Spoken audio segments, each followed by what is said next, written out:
साथियों,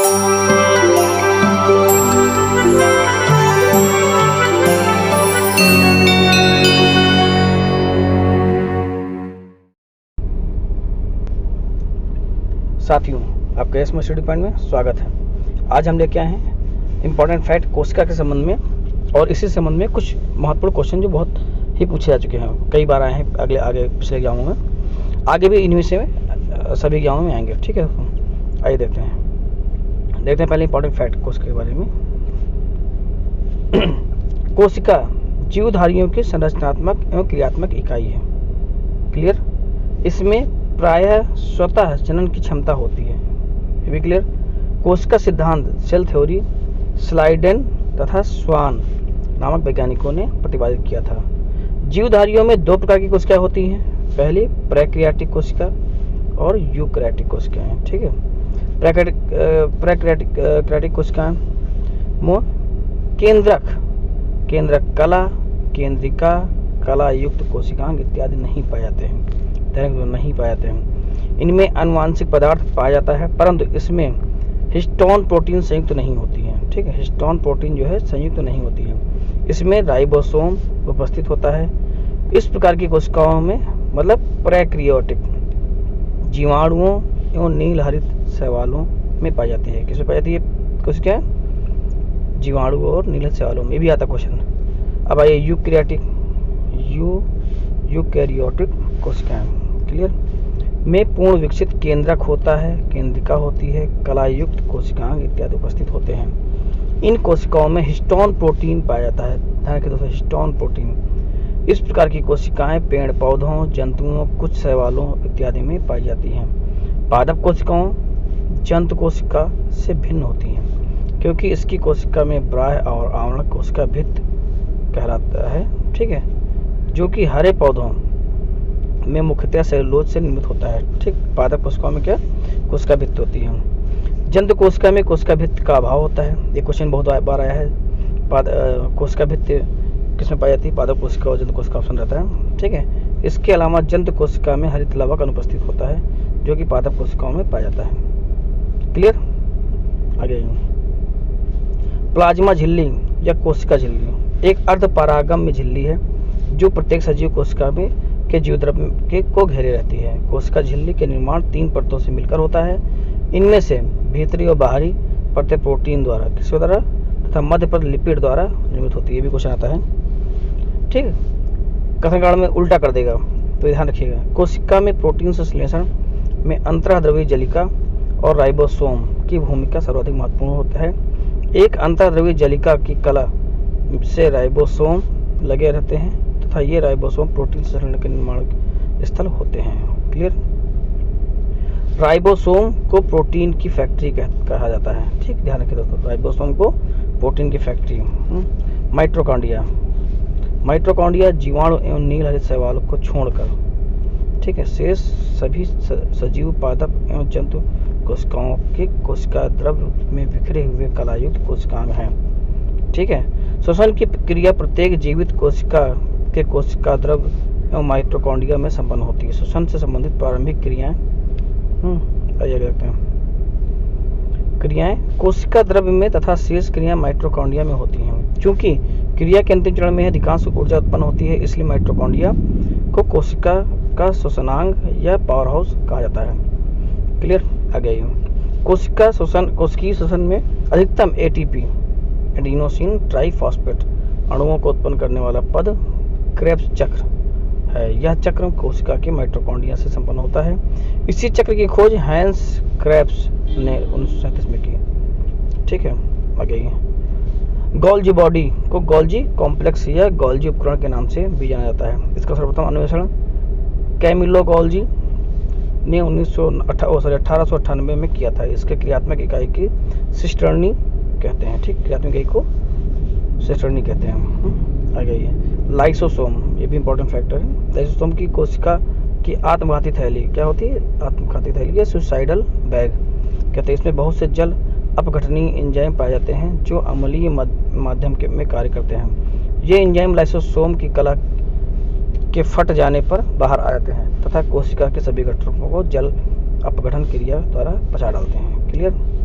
आगे केंद्रक, केंद्रक की खोज, ये भी क्वेश्चन आता है, कौन की? रॉबर्ट ब्राउन ने की। किसने की? और कब? 1931 में। ठीक है, केंद्र की खोज किसने की? रॉबर्ट ब्राउन ने। एक कोशिका में प्रायः एक केंद्रक होता है, किंतु कुछ पौधों, ठीक है, जैसे बाउचेरिया या क्लेडोफोरा की कोशिका में एक से अधिक केंद्रक पाए जाते हैं। इनमें अनुवांशिक पदार्थ डीएनए पाए जाते हैं, जाने के कारण इसका प्रमुख कार्य जीवों की पैतृक लक्षणों को संतान में भेजना। ठीक है, डीएनए की खोज किसने की?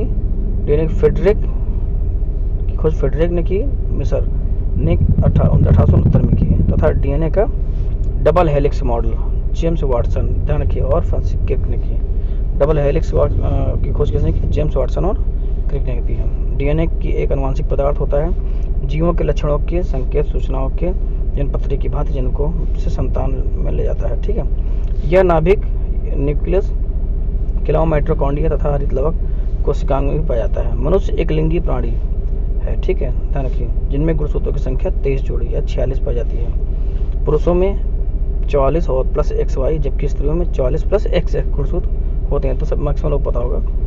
पुरुष तथा स्त्री में 22 जोड़े 44 गुणसूत्र ऑटोसोम्स होते हैं, जबकि 23वां जोड़ा गुणसूत्र पुरुष में XY तथा महिला में XX होता है, जिन्हें लिंग गुणसूत्र कहते हैं। ठीक है, जनक से जिस संतान को XY गुणसूत्र मिलते हैं, सॉरी जन्म से, ठीक है, गलत हो गया, वह पुत्र बनता है। जिसे XX गुणसूत्र मिलते हैं वह पुत्री होता है। जनक मतलब जो पैदा करने वाला। ठीक है, आगे प्रक्रमित कोशिका मृत्यु में कोशिकीय और आणविक नियंत्रण को एपोटॉक्सिस कहते हैं। ठीक, यह भ्रूणी विकास तथा अंगों के प्रतिविकास के समय होता है। क्लियर, आइए आगे देखते हैं। अब आइए क्वेश्चन आंसर आ गए हैं, सारे क्वेश्चन इंपॉर्टेंट हैं तो ध्यान रख पढ़िए। नाभिक के अलावा कोशिका के किस कोशिकांग में डीएनए होता है? किसमें होता है? माइटोकॉन्ड्रिया, भी आप पढ़ चुके हैं। किसमें होता है? माइटोकॉन्ड्रिया में। आपने डिटेल पढ़ी, वही सेम डिटेल है, आप दोबारा पढ़ लीजिए और क्लियर हो जाएगा, क्योंकि वहाँ कंबाइन था, यहाँ बिल्कुल डिटेल अलग दे दिया गया। ठीक है, अगला ये भी क्वेश्चन बहुत आता है। डीएनए के डबल हेलिक्स मॉडल का किसने खोज की है? वाटसन और क्रिक, दोनों ऑप्शन रहते हैं। ध्यान रखिए, निम्नलिखित में से कौन सा कथन सही नहीं सही है? ठीक है, बताना क्या है, सही क्या है। दोस्तों इसमें विषाणु सम एकल तंतु RNA अणु से बने होते हैं, ये भी क्वेश्चन आता है। किससे बने होते हैं? RNA से बने होते हैं विषाणु। ठीक है, डिटेल देख लीजिए। पादप विषाणु अविकल्पी परजीवी होते हैं जो सिर्फ पोषी कोशिकाओं के अंदर ही वृद्धि एवं प्रजनन करते हैं। इनमें केवल एक प्रकार का न्यूक्लिक अम्ल डीएनए या RNA पाया जाता है, जो कि द्विलयक या एक वलयक, ठीक है, होता है। न्यूक्लिक अम्ल एक प्रोटीन आवरण होता है से घिरा होता है। क्लियर। साधारण मानव में गुणसूत्र होते हैं, कितने होते हैं दोस्तों? कितने गुणसूत्र होते हैं? अभी आप पढ़ चुके, 46 या 23 जोड़े। क्लियर, डिटेल पढ़ लीजिए, क्लियर हो जाएगा। आगे आइए। मानव शरीर की कोशिकाओं में पाए जाने वाले गुणसूत्र जोड़ों की संख्या कितनी है? 23 जोड़े। क्लियर। जीवों में अत्यधिक विविधता का कारण क्या होता है? उत्परिवर्तन। क्या? उत्परिवर्तन। वैज्ञानिकों का वह समूह जिसने प्रकृतिवाद के सिद्धांत को आधुनिक रूप से नव डार्विनवाद कहते हैं, जिसे आधुनिक रूप से नव डार्विनवाद कहते हैं। आधुनिक नव डार्विनवादियों के अनुसार जीनों में साधारण परिवर्तनों की उपरांत नए जीव बनते हैं, जिनसे उनमें विभिन्नता बढ़ जाती है। इन परिवर्तनों को उत्परिवर्तन क्या कहते हैं? उत्परिवर्तन कहते हैं। ये परिवर्तन स्पष्टता वंशानुगत होते हैं, पीढ़ियों में वर्णों द्वारा नई जातियों में उत्पत्ति होती है। ठीक है। निम्न में से किसमें लिंग गुणसूत्र नहीं होते हैं? दोस्तों किसमें नहीं होते हैं? छिपकली में। तो आपको ऐसे मालूम पड़ जाएगा, ठीक, छिपकली में नहीं होते हैं। पादप कोशिका जंतु कोशिका से किस प्रकार भिन्न है? कोशिका भित्ति नहीं होती पादप कोशिका में। ठीक, क्लियर। आगे आइए। जंतु कोशिका में निम्न में से क्या अनुपस्थित होता है? एकदम क्लियर बात है, सेलुलोज की बनी कोशिका भित्ति नहीं होती है। ठीक है, कोशिका भित्ति नहीं होती है। सॉरी, आगे आइए। जैव कोशिका का कौन सा भाग पारोस कहलाता है? देखिए, कौन सा भाग? माइटोकॉन्ड्रिया। ठीक है, माइटोकॉन्ड्रिया को कोशिका का पारोस कहते हैं। ये बहुत बार क्वेश्चन आया, बहुत ही बार क्वेश्चन आया है। तो आप इसको पढ़ लीजिए, डिटेल से क्लियर हो जाएगा। अगला ये, निम्न में से किस कोशिकांग को कोशिका का पारोस कहते हैं? बिल्कुल सेम, माइटोकॉन्ड्रिया। किसको? माइटोकॉन्ड्रिया।